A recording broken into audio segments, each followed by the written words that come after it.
Just firing up. We haven't told anybody we're on, have you? Put it on Twitter. No, I'll do it whilst you're doing the intro. Well, I'll have to retweet it. Do it quickly before we start it. Welcome to Love Cars on the Grid, your global motorsport podcast. No. Oh, no. Are we live or not? We're live. Well, I'm just going to tweet to everybody that we're on. I know, but this is so silly. So welcome to everybody. But what happens is it says it's loading, and there's you and I talking about Twitter and putting it on and doing whatever. It says it's not live, and we were live the whole time. But anyway, welcome to everybody on this Monday evening, live. We're both back in the UK, but you're at your house. I'm not at my house. And whilst Tiff is going to tell you about what's happening on what's on the agenda, I'm going to do a quick tweet. So over to you. Well, I'll just get ready to retweet that we're on live as soon as you tweet it. So that's good. Yes, welcome to our weekly, somewhat chaotic podcast with bad sound. We're going to get the sound fixed and from around the world, from wherever we are. So we just like to look around the world with you, look ahead at next weekend, which is more important perhaps because there wasn't that much on last weekend. There was some tremendous racing we're talking about over in Sebring with the IMSA sports cars. There was some pretty dramatic Formula E racing, not a bad race with a great result. And also NASCAR. NASCAR was very weird, which we'll talk about later. It was almost like a Formula E race, and I'll explain that later. And of course, there is a bit of news. Horner Gate continues because, as you've probably all been reading, the young lady has appealed to the decision that it wasn't bad. She also appealed to the FIA to make sure there's no laws at the FIA about the way she was treated. And interestingly, I've been spotting on motorsport.com. They did a story about it. There's a photo with Christian Horner. There's also a young lady, but they don't mention who the young lady is. I'm assuming that is the young lady. I don't know. It's not her. I can categorically tell you that it's not her. I've seen it as well on motorsport.com. Someone else told me about it. It's not her. It's not the lady. That's a bit naughty. It is a bit naughty. It's misleading.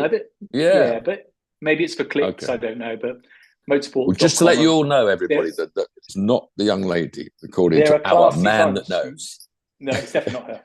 It's definitely not her. I wish I could say, but I just, but I can't say. I mean, you can't. Got photos of her, but I think not the done thing. It's not going to go away. It's going to be a very unhappy camp at Red Bull, however long this goes on, because it's quite obvious. The divide is there. There's 51% Red Bull Thailand backing Horner, and there's 49% Red Bull Austria backing Marco and the Verstappens and this young lady. But it's all very sad. A bit about is it going to detract from Australia? Oh, probably. Who knows? Who knows what's going to happen down there? A little bit of talk. Always the regulations. We're always complaining about the cars. We're very upset that the great new regulations haven't really worked. Lando's now saying that, the cars in the 2026 rules, they've got to look after the driver, but they've got to make sure regulations don't allow the newies of this world to put them a millimetre from the tarmac with really stiff springs to keep that narrow ride height because their bodies are getting battered with these current cars. So Lando's come out to say that, whereas there's always someone protecting their form. It's James Vowles at Williams this time that decided, the regs haven't been a failure. And apparently Mike Crack agreed with him and came back to him. And, Val says, we're getting closer. Yeah, well, we've agreed the new regs got people closer, but they're still on the radio saying, I'm faster. But you can't overtake. So it's not a success. You cannot say those rules have not been a failure. So you're the one that told me and told our audience and our friends and followers that the cars are too easy to drive and anyone can drive them. But we know that they're quite brutal in terms of G-force. We know that. But in terms of steering and stuff, it's not like the old cars. It's not like the Indy cars with no power it's steering. So confusing. Power steering. I'm watching you, and it's a delay on YouTube. I'm just keeping an eye on YouTube to see if there's any comments on YouTube. So it's very off-putting actually. So. Have you done a tweet to say we're on yet? Then done a tweet to say we're on yet. I'll check it out, and then I can retweet it. Then we might have. He's good. He's very good on Twitter, and he's been at Truxton today. I can tell you this because are you good at multitasking? I don't know. Are you good at multitasking? But no, he's been at Truxton driving around in the M2 they've got now. Pirelli smoking lots of Pirelli tyres. Yeah, but no, when I say cars easy to drive, it's really the operation. I think if you put in what we had, like no power steering and manual gear change and 3 pedals to jump up and down on, and the sort of horrendous cars they got now, then they couldn't survive a race. If you added what I had to what they've got now, because the operation. You can't stall these things. It's left foot to brake, right foot to go, paddles to shift. So just taking all that manual gear changing and pedal, that's helps so much. But I don't know. What do you think about this, and what do the younger people think about it? But for me, it seems much more difficult that you've got this steering wheel with all these controls, all these. It blows my mind. But it comes, I think, second nature to the generation that's brought up on PlayStations and Xboxes. But for me to even think about going through that when you're driving at 120 miles an hour around a corner, what do you think? Is it easy I'll be to getting do reading glasses on. I'll be going down the straight, but I have to get my reading glasses on to check what's happening on the steering wheel. Anyway, so Formula One goes on, of course, Australia, and they're protecting their little clique, and they'll protect their horrible scientific cars until they all go up in smoke, and one day nobody will be watching, maybe. Anyway, what you should have been watching was an absolutely fantastic Sebring. I advertised it before I had to go off because I was at Bewley last Saturday night, live with the Bewley members. With Petrol Ped was with me. He did my Q&A. He was my backup man.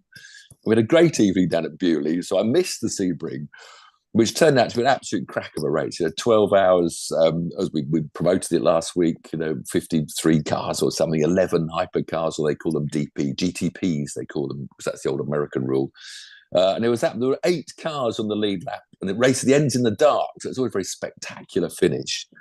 And it was the Acura of American Jordan Taylor and Colton Herder came out on top after their Swiss man Louis Delatras had an amazing last stint when he took the lead in the last hour. And a Cadillac was second, and a Porsche was third, and a BMW was fourth. All on the lead lap. So it shows how well this balance of power is working in these world sports cars. No joy for the Brits. Often you get a British driver on the top of the podium, but Jack Aitken and Tom Blomqvist were paired with in the Cadillac of the Brazilian Pipo Derani. And on pole, they were leading, and he had this horrendous crash, which shows how strong the cars are. But always the terror of these the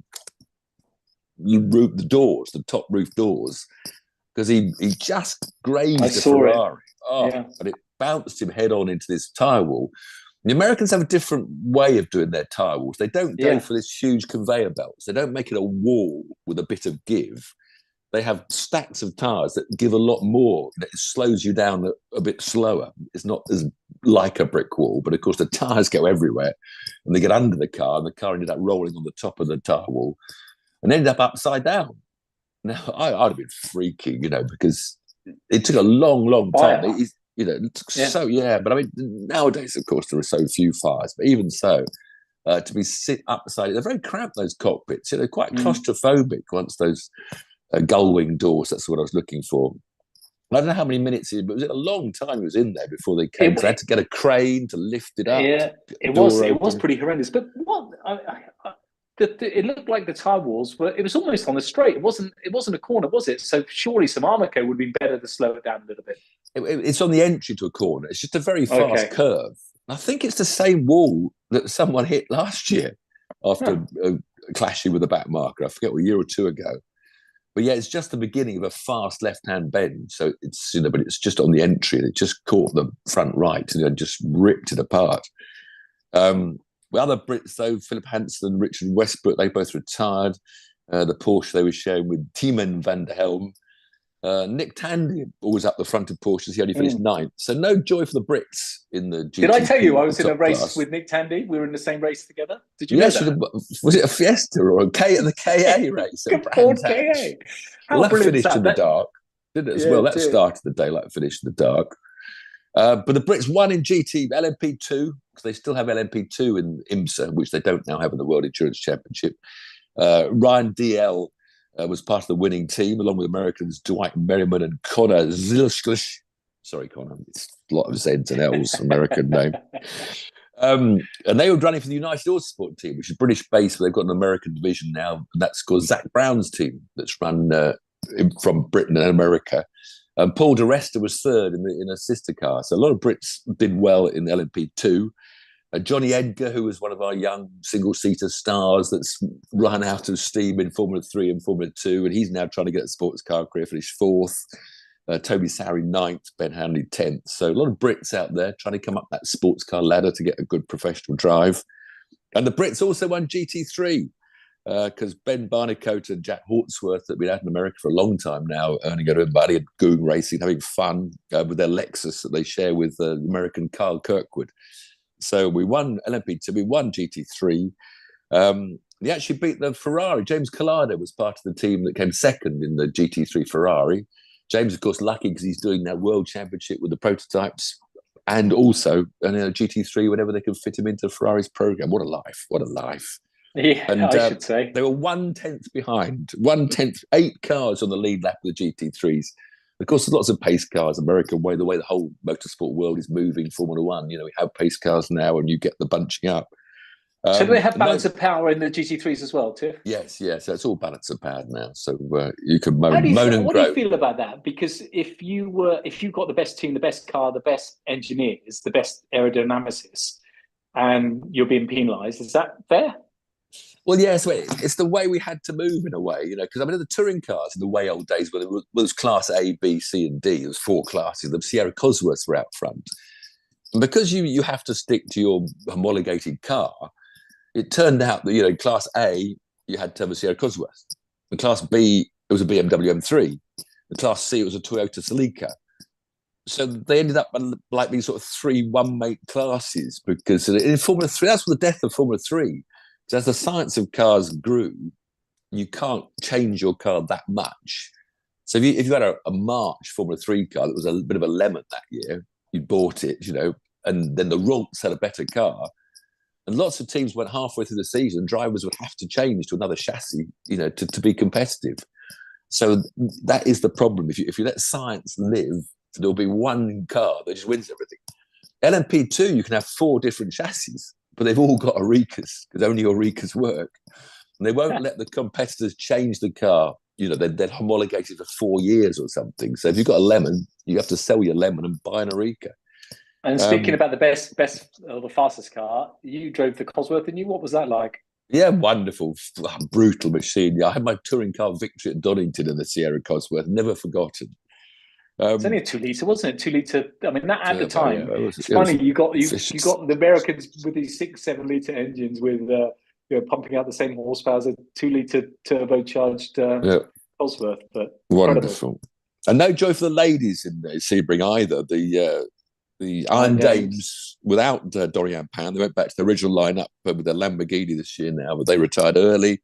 And sadly, Catherine Legg, one of the leading British drivers, she was taken out by a prototype about 3/4 of the way through the race, put into the wall coming out of the last turn. Big shunt in her Acura. So they didn't finish either. But great entertainment, great commentary. Not Geordie, the Wackham man. Don't call him a Geordie, he's in real trouble. Just informative, exciting when you have to be, but they just follow Jeremy Shaw, the English guys out in America, and it's just a really good, entertaining 12 hours if you want to on a Saturday afternoon, Saturday evening. So that was the main event of the weekend. Then we did have Formula E, which I'd forgotten to announce. Sorry about Formula E, I always forget but it was actually it was a weird race. It was the streets of Sao Paulo, where they got the longest straights, 2 like each. It's almost like Saudi Formula One track. It's got a long straight one side with a few corners, a long straight the other side. So, of course, it meant that they're all running out of power because they had a lot of regen. And so it was one of these packs again. It was just they all went around what I call a slow bicycle pack, juggling and knocking each other off, going into the corners 3 wide, trying to move slowly up the rankings without using too much power. And then, the bloke up the front gets into the corner and just sort of sits on the apex, regenning and then accelerates away. But then they had a few crashes, which gave them a couple of pace cars. And then they all had enough energy because they'd saved enough energy in the first 3/4. And then all of a sudden, for the last run, for the last 20 laps or 10 laps, they all had lots of power. But it was too hot, apparently, out there. And some drivers, the tyres were getting too hot, but mainly the batteries were getting too hot. So now it wasn't a question of, who had as much power left. It was a question of whose engines or motors were cool enough to deliver the power they had left. And it ended up in this last lap shootout. It was a great last lap. Yeah, with Evans, which is the Evans firm? I forget. It's Evans, the Jaguar factory driver out front, but with Mitch Evans, isn't it called Mitch Evans? With Sam Bird right behind him in McLaren. Of course, Sam was sacked by Jaguar last year, so it was a bit of a interesting thing. He'd been dumped by Jaguar, got the drive at McLaren, but his Nissan powertrain was obviously staying a bit cooler than Evans's Jaguar powertrain. So literally, it was quite exciting, but he drove past him. I mean, Evans said his motors wouldn't give any more power, despite he had power left, because they were all too hot. The batteries were too hot. So it looked like a bold move sort of around the outside, but it was great. It was great to see Sam win again. He's loved Formula E. He wears his heart on his sleeve, Sam, when he leaps into the air when he wins. He moodily cries. That's the first win for McLaren, isn't it? Is that the first Formula E McLaren's win? first win. Yeah. They got Nissan power plants. Did I say that? But they've been running strongly. They've often had the pace last year, but never sort of got a proper race together. So it was really good. McLaren winning with Sam Bird. I'm going to Formula E. I'll have you know. I'm going to Monaco with Cupra for Formula E. How about that? Are you jealous? Oh. Well, I'm jealous for the going to Monaco. I'm not sure I'm jealous about. But it was an entertaining Formula E race. But again, entertaining because they were spending the first half of the race just all backing up each other. And then we had a good... It was quite interesting. Actually, the last corner, the last lap, Oliver Rowland in the Nissan jumped from 5th to 3rd because someone attacked someone, I forget who it was now, and pushed him aside. And Rowland cruised through to sneak 3rd place. So quite a bit of drama in the last lap. And quite a bit of drama when they were going round. So yeah, it was entertaining. But the other thing, that's good to hear, isn't it? But like Formula One, I think they're trying to be like Formula. They're now having a competition to see who can have more presenters than racing drivers. Because they had a different presenter. Every time there was a new interview, it was a different bloke with a microphone in front of his mouth. I couldn't catch up with it all. That sounds like golf. Formula One must have, I don't know how many now in Sky, but I couldn't believe any presenters. Nicky Shields is the main presenter. Nicky Shields and Vernon Kay? No, Vernon's not there anymore. Okay. It's the footballer that does the One show. Yeah, Jermaine Jenis. Yes. He's the main lead. He's the lead now out there. And all sorts, befuddling. So, yes, so Formula, and also the NASCAR was almost like a Formula E. It was a bizarre NASCAR race. So they'd gone down from, as I said earlier, from 2.5 miles to 1.5 miles to 1 mile. They're now down to half mile. The Dover Bowl, the white concrete track, like a huge Roman amphitheatre. But the tyres suddenly started wearing out like you couldn't believe. It was bizarre. They didn't understand it, the commentators. Mid-race, Goodyear came on to apologise. Because what happened was that instead of the tyres sort of wearing in and laying that black strip, which gives more grip as the track goes on during the race, they just peeled off tyres, just peeled off, and the rubble and the pickup was there. And apparently, because what they have to make the racing better, they put this stuff down. And then on the different tracks, they put it in different grip. Hang on, man. Why you want to put stuff down? What stuff? We talking peanut butter? We talking? No, I don't know. It's compound. But they've got 2 different types of compound. And they put the compound in the inside leg because the race goes on normally over in the track. The one lane up is faster naturally. So they put sticky stuff on the inside lane. So as the race developed, you could overtake up the inside. But they used they got 2 compounds. For some reason, it didn't seem to work. Is this normal, is it? Yeah, quite a few tracks. Oh, okay. Well, if there's a track where there's no overtaking, they'll then add some more grip to a picked one of the 2 picked lanes. Yes, every day's a school day with you. Balance of power, balance of lane. So instead of getting more grip, because the second lane never gripped in, they're all looking at it was still white concrete. It never got that rubber. Instead, the rubber was just peeling off. The tires were just going to canvas in 20 laps. And literally canvas. So that made it exciting. Very exciting because people were going out front and then losing their grip. And then the people that are like 5th to 10th that had been holding back, they all went to the front. They had more lead changes than they'd ever had in any half-mile NASCAR race.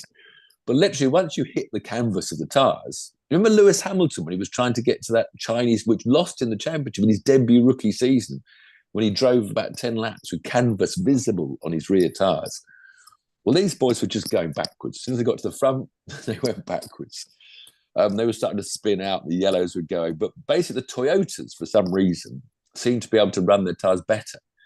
And the first person to stop was Joe Logano. You could see the canvas was like only about 6 inches in from the inside of the tyre, giving the impression that they were running more camber. So they didn't spread the load enough. But the Toyotas were running 1, 2, 3, 4 at one stage, all the same team, the Gibbs Toyotas.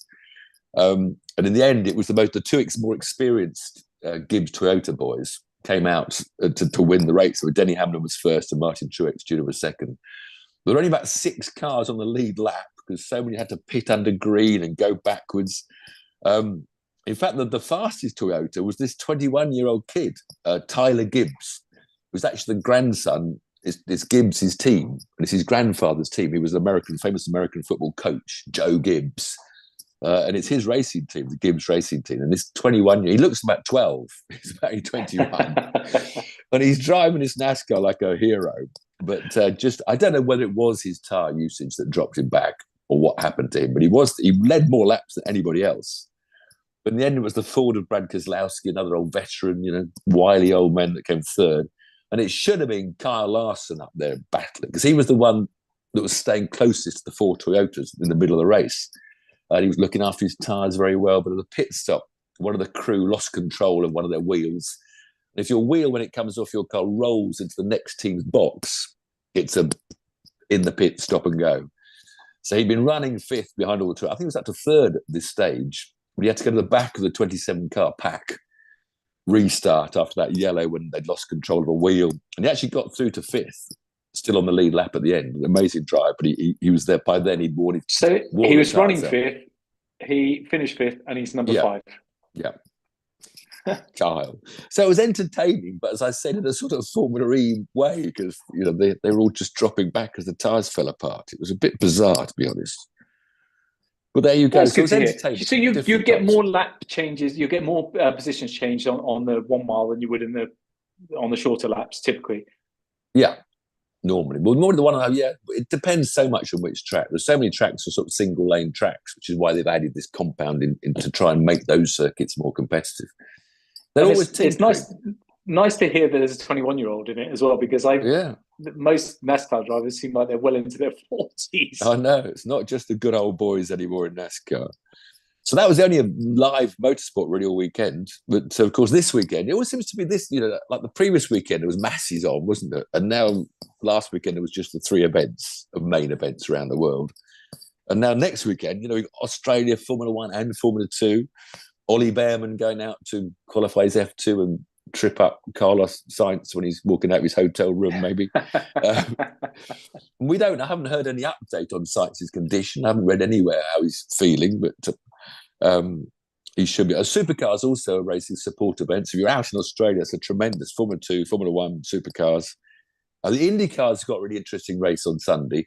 They're going to where I was 5 days ago. They go to Indian Wells, or at least it's the next door village at Thermal, where there's a huge, it's more of a club test track. It's a bit like the one that's down in Spain. That's a private club test track. Ascari. It's a bit like Ascari. It's like Ascari. It's a BMW facility in the middle of it's BMW near Palm bought Springs, for those who haven't been. Yeah, it's Palm Springs. It's 3 towns away from Palm Springs. They're all stacked next to each other. So I should have stayed out there for a couple of weeks holiday, and then I would have been there for this thermal race. But it's one of these. You're already catching up my tan. I'm a bit worried actually, because your suntans are looking very good. It's got $1 million. The only way to make it dramatic, it's $1 million prize fund, and it's 2 heats and a final, and they're like the first heats are like 20 laps. IndyCar 20. I think they're in 2 halves. They by lucky draw they qualify, and the owners is a bit sort of a dramatic race because the owners can buy a driver and putting money in. It's all sort of money twisting Californian. There's no points, no championship points, but it should be really entertaining if it's real short, fast races. So let me tell you about prize fund, because we like all sports. Tiff and I like all sports. I know this is a motorsport podcast, but on the weekend, the last 4 days was the Players Championship. So there's 4 major golf the 4 major golf tournaments, and then the Players is like the unofficial 5th. And the prize fund for that was $25 million. The winner, Scottish Scheffler, won $4.5 million for 4 days' work, walking around a golf course, getting some sunshine and some nice bit of exercise as well. It's crazy, isn't it? It's crazy how different sports. Yeah, he's bigger. Yeah, but it's crazy. A lot of that's down to Liv. A lot of that, all that is down to this, 85 million. Level. Yeah, Liv have pushed that. So to try and stop Liv, I actually tweeted because I love the golf as well. And, there were 4 golfers separated by 1 shot after those 4 rounds. The 3 of them came to that last green to try and get a birdie to get a playoff.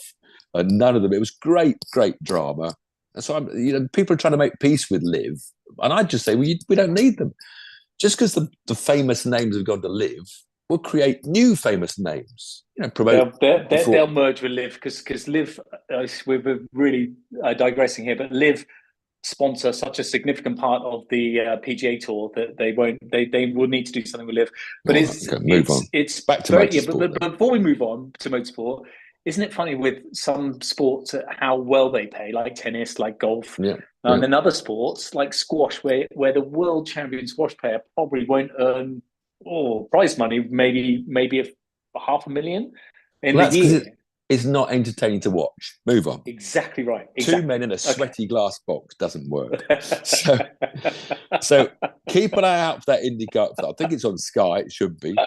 Then, of course, we've got MotoGP in Portugal around that amazing Algarve circuit. MotoGP 1, 2, and 3, or it's GP 2 and 3.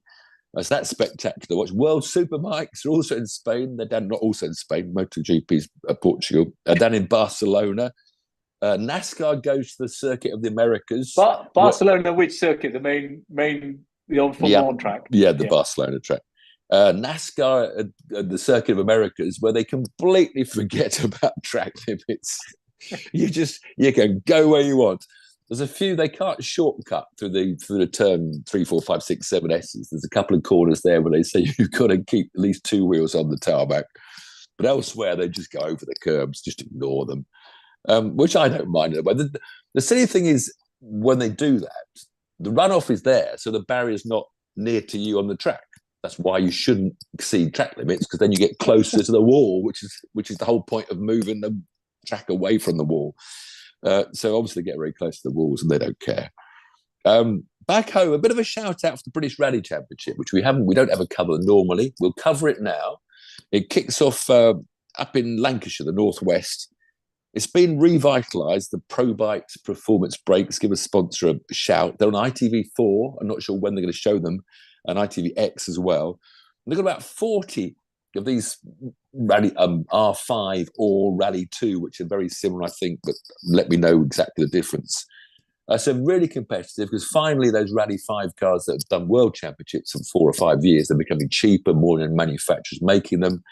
So I'm really hoping we can have a good British Rally Championship and get rallying going again in Britain. Yeah, again, it's back to that entertaining to watch. I was giggling to myself because for those regular viewers, you'll know that many times when we do a live stream, I will end the stream. I think that it's all ended. And you end up just on your own. So I found out how to stop the live stream. You'll be delighted to hear about that, because that was good, entertaining viewing when you were just sat there. And it was still streaming. You had to be there, really. If you don't understand what I'm talking about, you had to be there. But Tiff sat on his own, wondering how to turn his laptop off. So that's it for this week. Next week, exciting. Lots of things happening. To talk about. Looking forward to seeing you next Monday, back in the normal format. Thanks for joining. See you next week. We haven't got a normal format anymore.